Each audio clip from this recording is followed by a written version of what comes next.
अस्सलाम वालेकुम and Eid Mubarak everyone. आज है ईद का फर्स्ट डे और ये है सावल का आउटफिट और सावल के shoes.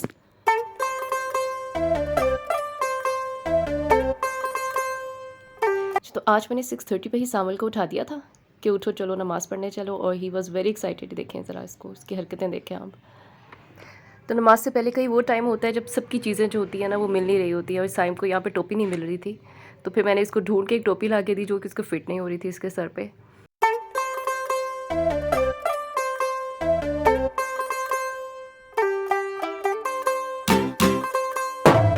Finally they are ready और अभी नमाज़ पढ़ने के लिए जा रहे हैं।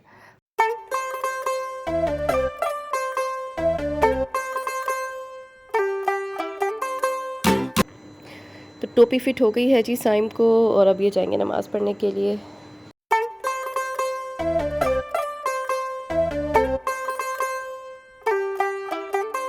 और ये अनाबिया रेडी हो गई ईद के लिए।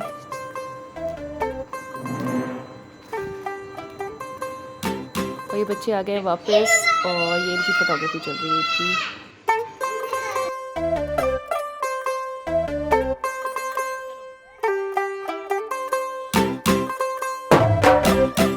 हेलो सावल, हेलो।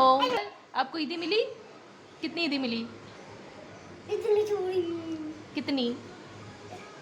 एक दो, एक और जैसे ही शाम हुई तो हम निकले हैं बच्चों को बाहर लेके घुमाने फिराने, और ये हम जा रहे हैं फोर्ट्रेस। और लाहौर में आप देखें कि कितनी खूबसूरत लाइटिंग की हुई है।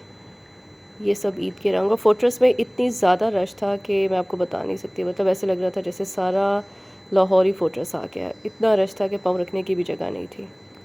तो यहाँ पे अब वॉइस ओवर करेगी लाइबा, जो कि कह रही है कि तुम कितनी लो एनर्जी के साथ बोल रही हो। तो अगली एनर्जी लेवल हाई करके लाइबा की आवाज़ आएगी आपके कानों तक। ओके सो यहाँ पर हम फोर्ट्रेस रास्ते में थे, ऑलमोस्ट पहुँच ही गए थे। और इतना रश था कि हमें एंट्रेंस की जगह नहीं मिल रही थी। और सब कह रहे थे कि कोई कह रहा था हमने जॉयलैंड जा रहे हैं, कोई कह रहा था हमने सिंदबाद जाना है। फिर हमने डिसाइड किया कि हमें सिंदबाद जाना चाहिए।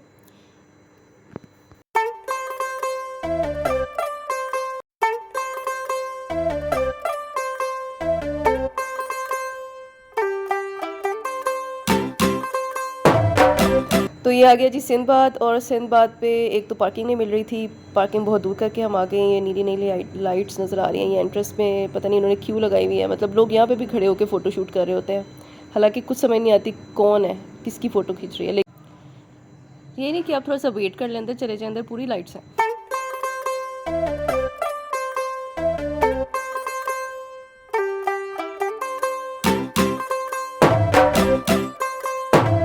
तो सिंदबाद में एंटर होने के लिए थोड़ा सा वेट करना पड़ता है, क्योंकि यहाँ पे जो कार्ड होता है इनका एंट्रेंस कार्ड, उस पर आपने थोड़ा सा बैलेंस करवाना होता है। वो आप बैलेंस करवा लें तो फिर ही आप एंटर हो सकते। यहाँ पे ना छोटे बच्चों के लिए बहुत ही मज़े की चीज़ है। ये सॉफ्ट प्ले एरिया इन्होंने बनाया हुआ है, और यहाँ पे बच्चे एक दफ़ा एंटर हो जाएं तो फिर आप रिलैक्स होते हैं। मतलब आपको टेंशन नहीं होती कि बच्चे कहाँ जा रहे हैं, क्या खेल रहे हैं। इसमें बहुत सारी एक्टिविटीज़ हैं बच्चों के लिए, और बच्चे खूब इंजॉय करते हैं। मतलब इस ओनली 5।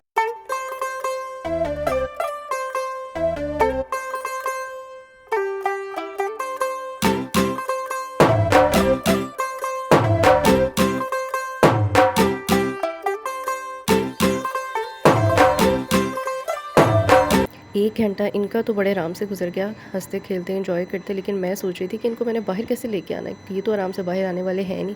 तो इनको बहुत बहला फुसला के हम बाहर लेके आए हैं, और इन्होंने आकर रोना शुरू कर दिया कि जी भूख लगी है अब। और अगर आपको क्रेविंग हो रही है अच्छे चाइनीज़ खाने की, तो आपको मस्ट ट्राई करना चाहिए tofu, which is located on Ghalib market. It is one of the best names in Thai and Chinese cuisine. आप सब बच्चे कहाँ जा रहे हैं? फजी आंटी के घर जा रहे हो? लंच है वहाँ पे? मुझे लगता है लंच, क्योंकि हम लंच करके जा रहे हैं। आपको कितनी ईदी मिली? मुझे तो 2500 के, मुझे 1000, मुझे 5000, मुझे 2000। मुझे अन्ना ने दी थी, लेबा ने दी थी, अब्बू ओके। ने दी थी, दादी ने दी, पापा ने भी दी थी। दादी ने तो दिया ही नहीं, मुझे दादी ने दिया था, मुझे नहीं दिया। अच्छा, आपके आज के क्या प्लान्स हैं? क्या हुआ जाके पार्टी करनी है। Party party party Eid party Eid party Eid party Eid party Eid party Eid मुबारक। यहाँ पे हम जा रहे थे बहरिया टाउन खाला की तरफ, जहाँ पे हम डिनर के लिए इनवाइटेड थे। पार्टी आंटी के लिए नहीं जाना? जाना है। पापा ने गाड़ी रख दी है, चलो आ जाओ फिर।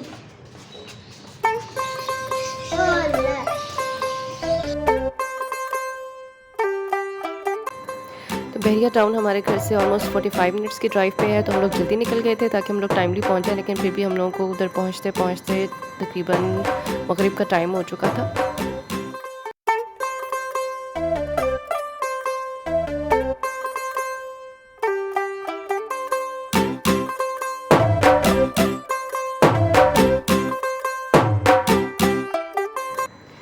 तो ये हम फाइनली वहाँ पहुँच गए थे और खाने का बहुत अच्छा अरेंजमेंट किया हुआ था, बहुत मज़े का फूड था and we enjoyed a lot. और ऐसे गुजरी हमारी ईद। आप लोगों की ईद कैसी गुजरी हमें प्लीज़ कमेंट में बताइएगा and don't forget to like share and subscribe our channel. Thank